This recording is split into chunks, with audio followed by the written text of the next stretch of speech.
ইউহিব্বুল মুফসিদিন। আল্লাহ তাআলা দুর্নীতিকারী যারা, দুষ্কৃতিকারী যারা, তাদেরকে কখনোই পছন্দ করেন না। তো যদি আল্লাহর ঘোষণা এটা ছিল, আমরা আলোচনা শুরুতেই জানবো যে দুর্নীতি দুনিয়াতে আমরা আসার পরে কোত্থেকে আসলে এই দুর্নীতি। কোরআন এবং হাদিস গবেষণা করতে গেলে আমরা খুঁজে পাই এই পৃথিবীর জগতে প্রথম মানব যিনি ছিলেন আদম আলাইহিস সালাম এবং তার স্ত্রী আমাদের মা হাওয়া আলাইহিস সালাম। ওনারা দুইজন ছিলেন এই পৃথিবীর প্রথম মানুষ এবং ওনাদের গর্ভ থেকে যখন সন্তান দুনিয়াতে আসলো, প্রথম দুইটা সন্তান ছিল, একজনের নাম ছিল হাবিল আর একজনের নাম ছিল কাবিল। এই হাবিল এবং কাবিলের মধ্যে একটা মেয়েকে বিবাহ করার সম্পর্ক নিয়ে বা বিবাহ করার বিষয় নিয়ে তাদের মধ্যে একটা গ্যাঞ্জাম সৃষ্টি হয়, ফাসাদ সৃষ্টি হয় এবং সেখান থেকে একজন ভাই আর একজন ভাইকে হত্যা করে ফেলে, মেরে ফেলে একটা মেয়েকে বিবাহ করার কারণে, বিবাহ করার বিষয় নিয়ে। যে কারণে তখন থেকেই এই দুর্নীতির আবির্ভাব, দুর্নীতির সূত্রপাত।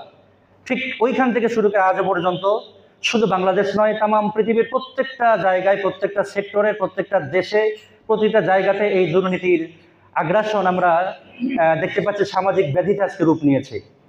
তারই ধারাবাহিকতায় আমরা বাংলাদেশি যারা, আমরাও এর সাথে জড়িয়ে পড়েছি বিভিন্নভাবে, ধর্মীয়ভাবে, সামাজিকভাবে, রাজনৈতিকভাবে, রাষ্ট্রীয়ভাবে আমাদের সাথে সম্পৃক্ত হয়ে গিয়েছে। আমাকে আলোচনার বিষয়ে বিভিন্ন পয়েন্টের উপরে কথা বলার জন্য বলা হয়েছে। আমি একটু চেষ্টা করব দুর্নীতির বিষয়ে, দুর্নীতিটা আসছে কিভাবে বলার চেষ্টা করেছি, আর এটার প্রতিকারের উপায় কি, দুর্নীতি থেকে আমরা বাঁচতে পারবো কোন কোন উপায় অবলম্বন করলে। আমি খুব শর্ট টাইমের মধ্যে আলোচনাটা ফুটিয়ে তোলার চেষ্টা করবো ইনশাআল্লাহ। আমি যখন জানতে পেরেছি আজকে দুর্নীতির বিষয়ে আলোচনা করতে হবে, তখন আমি চেষ্টা করেছি এই বিষয়টি একটু নোট করার জন্য, যে কোন কোন পথ অবলম্বন করলে আমরা দুর্নীতি থেকে বাঁচতে পারবো। নাম্বার ওয়ান, এক নম্বর হচ্ছে দুর্নীতিকারী ব্যক্তি যারা, হতে পারে তিনি হুজুর, হতে পারে তিনি হিন্দু সম্প্রদায়ের দায়িত্বশীল, ধর্মীয় দায়িত্বশীল, বা অন্যান্য ধর্মাবলম্বী যারা আছে সেই দায়িত্বশীল হতে পারে, দুর্নীতির মধ্যে থাকতে পারে। তো এখান থেকে বাঁচার মূল পয়েন্ট যেটা, প্রথম পয়েন্ট যেটা, প্রথম কাজ যেটা, সেটা হচ্ছে আমাদের যিনি সৃষ্টি করেছেন, হিন্দু ধর্মাবলম্বী যারা, তারা ঈশ্বর বলে থাকেন বা প্রভু বলে থাকেন। আমাদের মুসলমানদের মধ্যে আমরা আল্লাহ বলে থাকি, খ্রিস্টানদের মধ্যে গড বলে থাকি।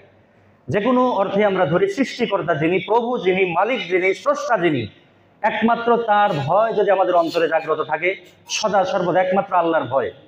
একজন ব্যক্তির মধ্যে যখন আল্লাহর ভয় থাকবে, তখন তার দ্বারা অন্যায়, অপকর্ম, অন্যায় কোনো কিছু হওয়ার কোনো সম্ভাবনা থাকবে না। দেখুন, আমাদের বাংলাদেশের মধ্যে প্রত্যেকটা সেক্টরে দুর্নীতি। একটু আগে আমাদের পাইলট স্কুলের প্রধান শিক্ষক উনি বলেছেন শিক্ষা খাতে দুর্নীতি। তার একটু আগে ধর্মীয় আলোচনা করতে একজন বলেছেন ধর্মীয় খাতে দুর্নীতি। এরপরে এখানে আমাদের চিকিৎসকদেরকে ইনভাইট করা হয় নাই, তাদের সাথে আলোচনা করবেন, তারাও বলবে যে চিকিৎসা খাতে দুর্নীতি। আমি আজ থেকে কয়েক বছর আগে একটা ফেসবুকে প্রতিবেদন পড়েছিলাম যে কোনো একজন শিল্পপতি গিয়েছে ডাক্তারের কাছে তার শরীর চেক আপ করার জন্য। বাংলাদেশি ডাক্তার, তিনি বলেছেন যে আপনার ফুসফুসে তেলাপোকা ঢুকেছে। তো ব্যক্তিটি চিন্তা করেছে, আমার ফুসফুসের তেলাপোকা ঢুকলো, নাক দিয়ে ঢুকলো নাকি মুখ দিয়ে ঢুকলো, আমি তো দেখতে পারলাম না। যেহেতু ধনী মানুষ, শিল্পপতি মানুষ, উনি উন্নত চিকিৎসার জন্য সিঙ্গাপুরে মাউন্ট এলিজাবেথ হসপিটালে গেলেন।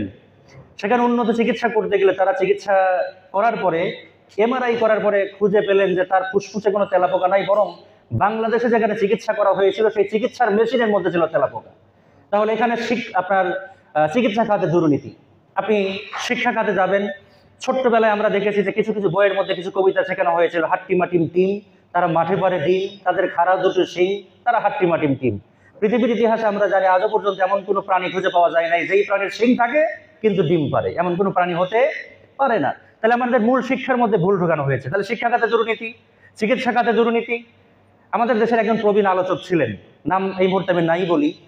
উনি কোনো একটা মাহফিলে যাওয়ার পথে রেল স্টেশনে যাওয়ার পরে দাঁড়িয়েছে, এমন অবস্থায় যখন ট্রেন চলে আসছে, স্থানীয় ট্রেনের সকল যাত্রী বলেছে যাক, বাংলাদেশে দুর্নীতি উঠে গেছে, আজকে ঠিক 8টার সময় ট্রেনটা চলে আসছে। ভদ্রলোক তখন বললেন যে কোনো টেনশনের কারণ নাই, আজকে ঠিক 8টায় যে ট্রেনটা আসছে এটা আজকের 8টার ট্রেন না, গতকালকের 8টার ট্রেন। তো এই হলো আমাদের বাংলাদেশের চিত্র। প্রত্যেকটা সেক্টরে দুর্নীতিতে আমরা জড়িয়ে পড়ছি। তাহলে আমি আপনাদের সামনে আলোচনা শুরুতেই বলেছি যে দুর্নীতি থেকে বাঁচার জন্য প্রথম উপায় হচ্ছে, আল্লাহ তাআলা পবিত্র কোরআন শরীফের মধ্যে জানিয়ে দিয়েছেন যে আল্লাহর ভয়, মানে আল্লাহর ভয় যদি আমাদের অন্তরে থাকে। আমরা জানি, দেখেন এখানে আমরা ইসলাম ধর্মের যারা আছি, ইতিহাস প্রমাণ করে, কোরআন প্রমাণ করে, হযরত আনাস নামে যে ছোট্ট ছেলেটা ছিল, এই ছেলেটা রাসূলের আদর্শে প্রেমে পড়ে, যে আদর্শটা, মুসলমানদের আদর্শটা কত চমৎকার হতে পারে। উনি মুসলমান হলেন, আল্লাহ রাসূলের কাছে আসলেন। তাকে প্রশ্ন করা হয়েছিল, আচ্ছা তোমাকে আনতে র্যাবের প্রয়োজন হয়েছে, চিতার প্রয়োজন হয়েছে, কোবরার প্রয়োজন হয়েছে? উনি বলেছেন যে না, আমাকে আনতে আইন শৃঙ্খলা বাহিনীর প্রয়োজন হয় নাই। আমি এসেছি আল্লাহ রাসূলের অনুপম আদর্শ দেখে, তার মধ্যে যে শিক্ষা পেয়েছি, তার মধ্যে যে আদর্শ পেয়েছি, সেটা দেখে আমি অনুপ্রাণিত হয়ে আমি তার কাছাকাছি চলে এসেছি। সুতরাং একমাত্র আল্লাহর ভয় পারে সকল মানুষকে সকল দুর্নীতি থেকে দূরে সরাতে। For the example this is the better than good advice. আমরা কিছুদিন আগে রমজানের রোজা রেখেছি। Attention please, look at me. দেখেন, রমজানের রোজা রাখতে গেলে এই যে প্রচন্ড রোদের মধ্যে আমরা রোজা রেখেছি, আমাদের কিন্তু এমন কোনো আলটিমেটাম দেওয়া হয় না যে রোজা না রাখলে পরে তোমাকে শাস্তি দেওয়া হবে, রোজা না রাখলে পরে এই পানিশমেন্ট দেওয়া হবে, এরকম কোনো কথা বলা হয় না। আমরা রোজা রেখেছি এই প্রচন্ড গরমের মধ্যে, তৃষ্ণার্ত হৃদয় নিয়ে আমরা রোজা রেখেছি একমাত্র শুধুমাত্র কেবলমাত্র ওই আল্লাহ তাআলার ভয়ে, যে আল্লাহ তাআলা আমাদেরকে হুকুম করেছেন রোজা রাখতে হবে। তাহলে অদৃশ্য আল্লাহর প্রতি বিশ্বাস রেখে, সম্মান রেখে, শ্রদ্ধা রেখে, অন্তরে ভয় রেখে কিন্তু আমরা রোজা রেখেছি। সুতরাং যদি আমরা অন্তরে ভয় রাখি যে আমি এই মুহূর্তে অন্যায় করছি, দুর্নীতি করছি, অপকর্ম করছি, দুনিয়ার কোনো মানুষ দেখতে পাচ্ছে না, তবে হ্যাঁ একমাত্র একজন দেখছেন, যাকে আমরা দেখতে পাচ্ছি না, ওই আল্লাহ তাআলা আমার এই দুর্নীতি দেখতে পাচ্ছে। আমি চার দেয়ালের মধ্যে দুর্নীতি করতে পারি, অন্ধকার ঘরের মধ্যে দুর্নীতি করতে পারি, আধার রাতের মধ্যে দুর্নীতি করতে পারি, দুনিয়ার কোনো মানুষ না দেখলেও যেহেতু আল্লাহ তাআলা দেখছেন, আল্লাহর ভয় যদি অন্তরে আমাদের থাকে, গডের ভয় যদি আমাদের অন্তরে থাকে, ঈশ্বরের ভয় যদি আমাদের অন্তরে থাকে, তাহলে অবশ্যই আমাদের দ্বারা কখনোই দুর্নীতি হতে পারে না। নাম্বার 1। 2 নম্বর হচ্ছে, একটু আগে আমি বলেছি যে কথাটি, শিক্ষা খাতে দুর্নীতি, যে সর্বদা ইসলামী শিক্ষার প্রচারণা করা। দেখুন, আমাদের একদম প্রাইমারি লেভেল থেকে শুরু করে বিশ্ববিদ্যালয় পর্যন্ত যদি কোরআনের শিক্ষা কার্যকর বাস্তবায়ন করা হয়, আমরা যে যে ধর্মেরই হই না কেন, এটা আমরা মানতে বাধ্য যে একমাত্র শুধুমাত্র কেবলমাত্র ঐশী বাণী কোরআনই পারে একজন মানুষকে অন্ধকার থেকে আলোর পথে নিয়ে আসতে। তো সেই কোরআন যদি প্রাথমিক শিক্ষা থেকে শুরু করে একদম ভার্সিটি লেভেল পর্যন্ত প্রত্যেকটা সেক্টরে কোরআনের আইন চালু করা হয় বা কোরআনের শিক্ষা চালু করা হয়, তাহলে একজন ব্যক্তি দুর্নীতি করতে গেলে তার অন্তরে বাধা দিবে। তার কারণ তার মধ্যে থাকবে কোরআনের জ্ঞান। আজকে যারা ডাক্তার হয়েছে, আজকে যারা ইঞ্জিনিয়ার হয়েছে, আজকে যারা বড় বড় কর্মকর্তা কর্মচারী হয়েছে, এই প্রত্যেকটা ব্যক্তির দুর্নীতি করার পেছনে একটা অন্যতম কারণ হচ্ছে তাদের মধ্যে কোরআনের শিক্ষা নেই।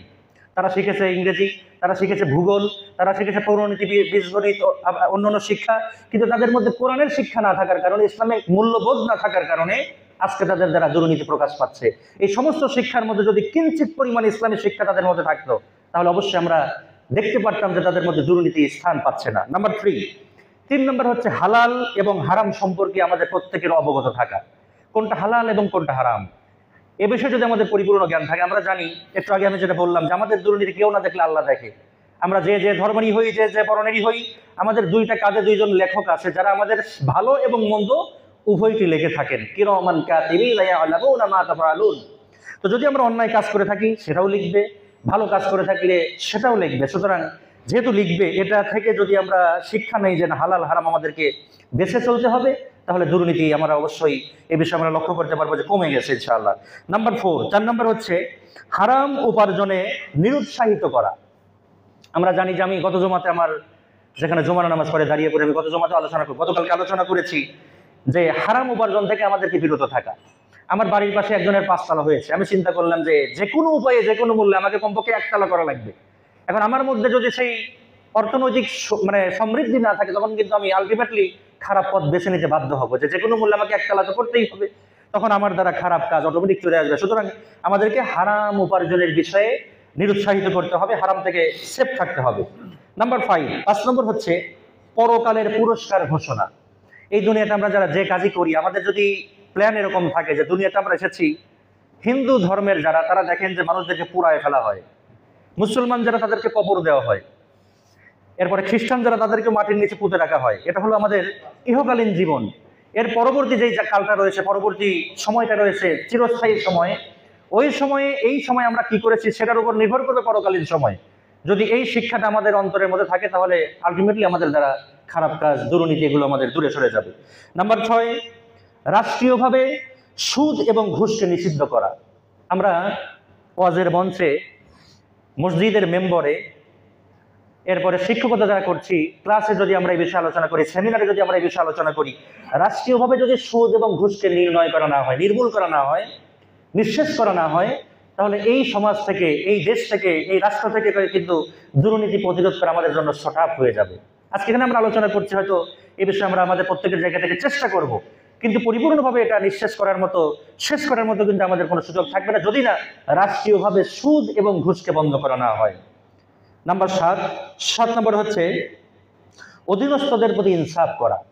আমরা দেখতে পাচ্ছি যে কয়েকদিন আগে সম্ভবত গাজীপুরে হবে, একজন ইমাম সাহেবকে গণপিটুনিতে মেরে ফেলা হয়েছে। আমি আমার দিকে টেনেই বলছি, আমরা এখানে যারা ইমামের কাতারে আছি, তার বিষয়ে বলা হয়েছে উনি বলৎকার করেছিল, যে কারণে জনগণ তাকে মেরে ফেলেছে। এখানে দুইটা বিষয় আমি লক্ষ্য করেছি ধর্মীয় অনুসংঘাত থেকে, যে উনি আকীদাগত ভাবে ছিলেন আহলে সুন্নাত ওয়াল জামাত, যেটাকে সুন্নি বলা হয়, ওই লাইনের। এখন ওনাদের দাবি হচ্ছে যে জামাতে ইসলাম বা এই আহলে সুন্নাত ওয়াল জামাতকে দেখতে পারে না যারা, তারা কৌশলে তাকে মেরে ফেলেছে। এখানে বিশ্লেষক যারা, সুধী মানুষ যারা, তাদের বিশ্লেষণটা ধর্মীয় সংঘাতের দিকে নয় যে আদৌ তিনি বলৎকার করেছেন নাকি করেন নাই। তাদের চিন্তা ভাবনা ছিল এদিকে যে এই লোকটা বলৎকারের পরিবেশ সৃষ্টি হলো কোন কারণে। আজকে যদি ইমাম সাহেবদেরকে নির্দিষ্ট একটা বেতন ভাতা দেওয়া হতো, তাদের পরিবারকে পাশে রাখতে পারবে, মসজিদের কাছে তাদের একটা কোয়ার্টার দেওয়া হতো, তাহলে এই বলৎকারের মানসিকতা, বলৎকারের মানে চিন্তা ভাবনা তাদের অন্তরে কিন্তু জাগ্রত হতো না। অন্যায় অপকর্ম করবে, নিজের মধ্যে এরকম কিছু সৃষ্টি হবে, এমন কিছু তারা করতে পারতো না। বিশ্লেষকরা এরকম বলেছেন যে ইমাম সাহেবদেরকে বা মসজিদের দায়িত্বশীল যারা, তাদেরকে যদি নির্দিষ্ট বেতন ভাতা দেওয়া হয়, তাদের পরিবারকে পাশে রাখতে পারবে এমন পরিবেশ করে দেওয়া হয়, তাহলে বলৎকার বলেন বা অন্যায় অপকর্ম বলেন, এমন কাজে তারা সহজে অগ্রগামী হতে পারতো না। এই বিষয়টা আমার কাছে চমৎকার লেগেছে, যেটা আসলে সঠিক, যে বিষয়ে একেবারে চূড়ান্তভাবে নির্মূল করার জন্য এটাই একমাত্র পথ যেটা থেকে আমরা নির্মূল হতে পারবো। এরপরে আসেন নাম্বার 8 নাম্বার হচ্ছে সততার সঙ্গে নিয়োগদান। একটু আগে যে কথাটা বারবার এসেছে যে প্রত্যেকটা সেক্টরে নিয়োগদানের ব্যাপারে একটা বড় ধরনের দুর্নীতি হয়ে থাকে। সেটা হতে পারে মসজিদের ইমামতির দুর্নীতি। আমরা এই শাহজাদপুরে লক্ষ্য করতে পারছি, যেহেতু আমার কথা রেকর্ড হচ্ছে, আমরা এটাও দেখেছি যে এই শাহজাদপুরের মধ্যে ইমামতি নেওয়ার জন্য ঘুষ দেওয়া হয়েছে। যদি ঘুষদারি কোনো ইমামতি কেউ নিয়ে থাকেন, তাহলে আমরা কোরআন হাদিস যতটুকু করে সেই কথা সত্য যে তার পিছনে নামাজ পড়লে কখনো নামাজ আদায় হবে না। তাহলে ধর্মীয় এমন গুরুত্বপূর্ণ জায়গায় যদি সুদ ঘুষের কারবার থেকে থাকে, তাহলে সেখানে ইমামতি মানে নামাজ হওয়ার ব্যাপারে তো প্রশ্ন থেকে যায়। সো আমার এখানে আলোচনা হচ্ছে যে নিয়োগদানের ব্যাপারে, হতে পারে কোনো ইমাম, হতে পারে কোনো স্কুল কলেজ মাদ্রাসার শিক্ষক, হতে পারে কোনো মানে যে কোনো অফিস আদালতের নিয়োগ, সেখানে যদি আমাদের দুর্নীতি হয়ে থাকে, সুদ ঘুষের মাধ্যমে যদি নিয়োগ হয়ে থাকে, তাহলে অবশ্যই ওই ব্যক্তির দ্বারা কোনো ভালো কাজ আশা করা যায় না। আমার একজন মামা ছিলেন, মারা গেছেন। উনি গল্পে গল্পে আমাকে একদিন বলেছিলেন, আমি একটা চাকরির জন্য কিছু প্ল্যান করেছিলাম, তো উনি আমাকে বলেছে যে রাশেদ, এই চাকরিটা নিতে গেলে তোমার 15 লক্ষ টাকা লাগবে। তো তোমার কাছে আমার প্রশ্ন হচ্ছে যে 15 লক্ষ টাকা দিয়ে তুমি চাকরি নিলে ভালো কথা, তোমার কাছে আমার একটা মাত্র প্রশ্ন জানার, যে এই টাকা দিয়ে চাকরি নিলে তুমি যেই ইনকাম করবে ওই টাকাটা তোমার হালাল হবে কিনা। আসলে এই কথাটার সঠিক উত্তর ওই মুহূর্তে আমি দিতে না পারলেও চিন্তা ভাবনা করে দেখেছি যে আসলে কথার মধ্যে অনেক বড় মহত্ব লুকিয়ে আছে। যে আমি সুদ এবং ঘুষের মাধ্যমে টাকা দিয়ে যদি চাকরি নিয়ে থাকি, ওই চাকরির মাধ্যমে আমি আমার জীবন পরিচালনা করবো, ইনকাম করবো, ধর্মীয় অনুভূতি থেকে আমি যেটা বলতেই পারি যে এই টাকাটা কখনো হালাল হতে পারে না। এখানে প্রশ্ন থেকে যায়। সুতরাং নিয়োগদানের ব্যাপারে যদি কেউ দুর্নীতি করে থাকে আর সেটার দ্বারা যদি বেতন নিয়ে থাকে বা জীবন চালিয়ে থাকে, এখানে একটা বড় ধরনের দুর্নীতির শুরুতেই দুর্নীতি, তাহলে ওই ব্যক্তির দ্বারা কখনো ভালো কিছু আশা করা যায় না। সম্মানিত উপস্থিতি, আমি খুব শর্ট টাইমের মধ্যে শেষ করার চেষ্টা করছি। 9 নম্বরে হচ্ছে বিচার বিভাগের স্বচ্ছতা। আমরা জানি যে আমাদের একেবারে পারিবারিক শিক্ষা থেকে শুরু করে রাষ্ট্রীয় শিক্ষা পর্যন্ত সকল জায়গাতে যদি বিচার বিশ্লেষণ করতে গেলে আমরা দুর্নীতি অবলম্বন করে থাকি, তাহলে একজন ব্যক্তি নির্দোষ, তাকে আমরা শাস্তি দিচ্ছি, আর একজন ব্যক্তি দোষ করেছে তাকে আমরা ক্ষমা করে দিচ্ছি। এই যে বিচার বিভাগের স্বাধীনতা না থাকা, বিচার বিভাগে স্বচ্ছতা না থাকা, বিচার বিভাগে আপনার কোরআন এবং হাদিস দ্বারা এবং ইসলামিক চেতনা দ্বারা যে স্বচ্ছতা থাকা দরকার, সেটা যদি না থাকে, তাহলে এই সেক্টরে কিন্তু একটা বড় ধরনের একটা দুর্নীতির কারণে আমরা ক্ষতিগ্রস্ত হয়ে যাচ্ছি। নাম্বার 10, শেষ পয়েন্ট, যেটা জাতি ধর্ম বর্ণ নির্বিশেষে আমাদের সকলকে সমাজ সচেতন হওয়া। আমরা প্রত্যেকে যদি সচেতন হই, পরিবার থেকে শুরু করে, সমাজ থেকে শুরু করে, রাষ্ট্র থেকে শুরু করে, সকল জায়গায় যদি আমরা সচেতন হই, তাহলে এই দুর্নীতির প্রভাব থেকে, দুর্নীতির আগ্রাসন থেকে আমরা বাঁচতে পারবো। কারণ হলো এই দুর্নীতিটা কিন্তু আমরা যতই আলোচনা করি, একটু আগে আমি যেটা বলেছি যে বারবার চেষ্টা করার পর আমরা নির্মূল করতে পারবো না। আমাদের অবস্থান যেখানে যেখানে আছে, কথা বলার সুযোগ আছে, পরিবারে আমাদের আলোচনা করার সুযোগ আছে, আমরা নিজ নিজ জায়গা থেকে যদি চেষ্টা করি যে আমরা দুর্নীতিকে এড়িয়ে চলবো। একটু আগে আমাদের সাংবাদিক ভাই যেটা বলেছেন যে পারিবারিকভাবে দুর্নীতি এড়িয়ে চলা। একজন সন্তান হচ্ছে অনুকরণ প্রিয়। আমার একটা প্রতিষ্ঠান আছে বাগাবাড়ি ঘাটে, নূরে মদিনা ক্যাডেট মাদ্রাসা। ছোট্ট ছোট্ট বাচ্চাদেরকে লক্ষ্য করেছে, আমি কেমন টুপি পরি, আমি কেমন পোশাক পরি, ওরা আমাকে ফলো করার চেষ্টা করে। এর পেছনে কারণ কি? তারা হলো অনুকরণ প্রিয়। তো যদি পারিবারিকভাবে আমরা বাচ্চাদেরকে সঠিক শিক্ষা দিই, দুর্নীতি থেকে দূরে থাকতে হবে। দুর্নীতিটা খারাপ জিনিস, বাজে জিনিস, সেখান থেকে আমাদের দূরে থাকতে হবে। দুর্নীতিটা কি এটা যদি পরিপূর্ণভাবে আমরা ছোট্ট ছোট্ট বাচ্চাদের মধ্যে পরিপূর্ণ শিক্ষা দিয়ে দিতে পারি, তাহলে সেখান থেকে পারিবারিক শিক্ষার মাধ্যমে পরবর্তী জেনারেশন উন্নতি লাভ করতে পারবে। সম্মানিত উপস্থিতি, আসলে অনেক কথা বলার থাকলেও সময় স্বল্পতার কারণে আমি চেষ্টা করছি কথা উপস্থাপনের জন্য। আমরা চেষ্টা করব আমাদের স্ব জায়গা থেকে সমাজের রন্ধ্রে রন্ধ্রে যেই বিষয় ছড়িয়ে পড়েছে এই দুর্নীতির আগ্রাসন থেকে যেন আমরা পরিপূর্ণ হেফাজত থাকতে পারি, বাঁচতে পারি। আর বিশেষ করে প্রেরণার জন্য আমি স্পেশালি দোয়া করছি। এই শাহজাদপুরের মধ্যে প্রেরণাটাকে আমি স্পেশালি পছন্দ করে থাকি। এটা এমনই একটি সামাজিক প্রতিষ্ঠান যেটার মাধ্যমে আমরা অনেক কিছু আশা করতে পারি, যে এ ধরনের কিছু প্রেরণা দিতে পারবো অবশ্যই। এর আগে একটু আগে যেটা যে জুয়া এবং মদ নিয়ে আলোচনা হলো, আপনারা লক্ষ্য করে দেখেছেন সোশ্যাল মিডিয়াতে যে এই শাহজাদপুরের মধ্যে মদের বিরুদ্ধে যখন স্লোগান দেওয়া হয়েছিল, সেখানে রাজনৈতিকভাবে আমি রাশেদুল হাসান রাশেদ সিদ্দিকী ফেঁসে গিয়েছিলাম। আমার বিরুদ্ধে কিন্তু লেখালেখি হয়েছিল, আমাকে নিয়ে সোশ্যাল মিডিয়াতে আলোচনা হয়েছিল। সেখানে কোনো ব্যক্তির স্বার্থে কিন্তু আমি অগ্রসর হই নাই। সেখানে অগ্রসর হয়েছিলাম যে আমার ইমামতি থাকবে কি থাকবে না, আমার চাকরি থাকবে কি থাকবে না, আমার সামনে বিপদ আসবে কি আসবে না, এটা কোনো দেখার বিষয় নয়। আমার দেখার বিষয় হচ্ছে আমার জায়গা থেকে, নৈতিকতার জায়গা থেকে আমার দায়িত্ব হচ্ছে যে শাহজাদপুর উপজেলার একজন মানুষ হিসেবে যেন এই শাহজাদপুরটা হয় মদ মুক্ত শাহজাদপুর। সেটার কারণে আমি সেখানে অগ্রসর হয়েছিলাম। এজন্য আমাদের স্ব জায়গা থেকে যে ধরনের দুর্নীতি আমাদের সামনে আসুক না কেন, চাকরি থাকবে কি না থাকবে সেটা পরের কথা, তবে ইমানি দায়িত্ব হচ্ছে আমাদেরকে সত্য কথা বলা। সত্য গোপনকারী হচ্ছে বোবা শয়তান।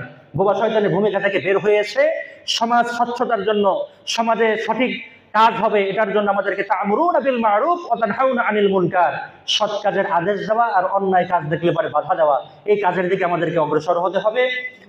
এই আশাবাদ ব্যক্ত রেখে প্রেরণার জন্য দোয়া করে আমি আপনাদের সকলের জন্য সুস্বাস্থ্য এবং দীর্ঘায়ু কামনা করে, এবং আজকে যে বিষয় নিয়ে আলোচনার জন্য বসা হয়েছে দুর্নীতি প্রতিরোধে প্রেরণার দৃষ্টিভঙ্গি, এই দুর্নীতি থেকে যেন আমরা সেফ হতে পারি, আজকের এই প্রোগ্রামের কারণে যেন দুর্নীতি থেকে আমরা একটু হলেও নিস্তার পাই, এই আশাবাদ ব্যক্ত রেখে সকলের জন্য দোয়া কামনা করে আমি এখানে শেষ করছি। আখিরি দাওয়ানা আলহামদুলিল্লাহ। আসসালামু আলাইকুম ওয়া রাহমাতুল্লাহি ওয়া বারাকাতুহু।